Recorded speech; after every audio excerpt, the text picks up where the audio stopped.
ग्राम पंचायत खीरखीरी में बनाया जा रहा आंगनबाड़ी भवन। भाजपा नेता ध्यानेंद्र मुंदल ने उपचुनाव पर लगाए हैं आरोप। उप सरपंच ने की हाईकोर्ट के आदेशों की अवहेलना। भाजपा नेता ने कहा कि जनपद सीईओ राकेश शर्मा और उप सरपंच के खिलाफ कोर्ट में ऑफ कॉन्डम का केस दर्ज करूंगा और हाईकोर्ट के आदेश के बाद भी जनपद सीईओ राकेश शर्मा ने बंद नहीं कराया आंगनबाड़ी भवन का निर्माण। हाईकोर्ट के आदेश की कराहल जनपद सीईओ उड़ा रहे धज्जियां।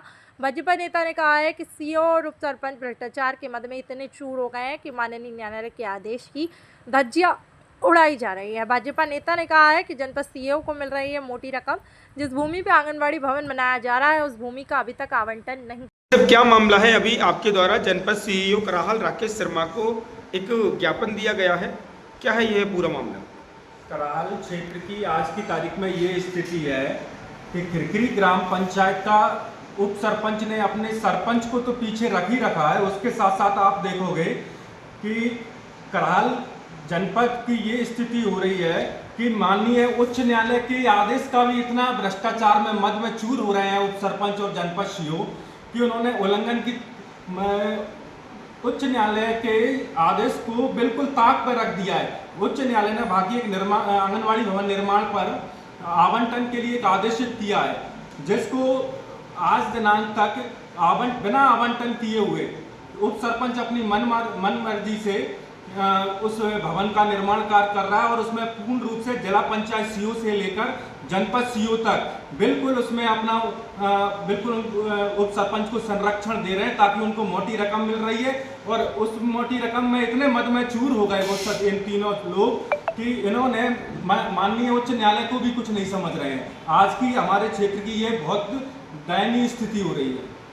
भाई साहब, एक बात और जानना चाहेंगे आपसे, ये आंगनबाड़ी का मामला क्या है? ये आंगनबाड़ी का मामला ये है कि बिना किसी आवंटन के किए हुए ये आंगनबाड़ी भवन को बना रहे हैं और एक बेवा महिला की जमीन में जबरदस्ती उप सरपंच अपने चुनावी रंजिशों को लेके बना रहा है। उसके लिए भगवती देवी मुदगल ने माननीय उच्च न्यायालय के शरण में जाकर अपनी गुहार लगाई थी। उस पर माननीय उच्च न्यायालय ने जनपद सीईओ को ये आदेशित किया था कि आंगनबाड़ी भवन का निर्माण कार्य आवंटन प्रक्रिया कर पूर्ण किया जाए। उसके लिए 10/1/25 को ये स्टे माननीय उच्च न्यायालय ने भगवती देवी को दिया था। ये कार्य रुक भी गया था। उसके बाद अब पुनः बिना किसी आवंटन किए ये निर्माण कार्य वहाँ का उप सरपंच अपनी तानाशाही में कर रहा है। उसके बाद भी आप देखोगे कि जब भगवती देवी ने जनपद सीईओ से बात की तो जनपद सीईओ का कहना था कि मैं कल की दिनांक 4/6/2025 से ये कार्य प्रारंभ हुआ।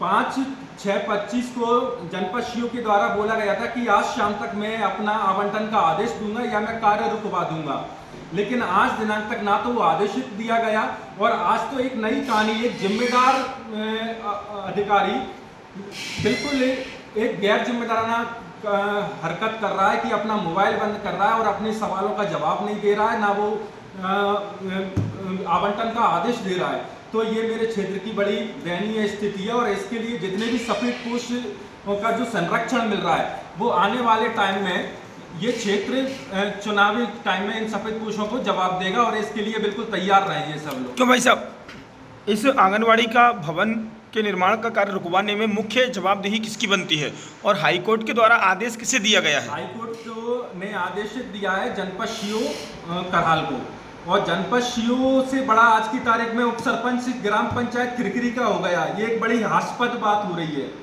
कि जनपद सीईओ की बात नहीं मान रहा है एक उप सरपंच। ये एक बड़ी हास्यास्पद बात है और इसको देखने की मतलब ये तो एक बड़ी विचारणीय बात है। क्या भाई साहब, जनपद सीईओ खुद रुचि नहीं ले रहे या कि उप सरपंच अपनी मनमर्जी से कर रहा है? नहीं, इसमें कहीं ना कहीं पूरी एक श्रृंखला है भ्रष्टाचारियों की और मैं तो इस भ्रष्टाचारियों की कहानी मानता हूँ। जिला पंचायत सीईओ से लेकर जनपद सीईओ से लेकर आपका ये उप सरपंच, यानी ये सब लोग मिले हुए। खीरखीरी ग्राम पंचायत की ये इतनी बड़ी दयनीय स्थिति है कि अगर आप वहाँ पर सरपंच के हस्ताक्षरों को भी अगर क्या बोलेंगे आपको उनको वेरीफाई कराया जाए तो वो भी मैच नहीं खाएंगे, क्योंकि सारे सिग्नेचर ही सरपंच के सिग्नेचर उप सरपंच कर रहा है।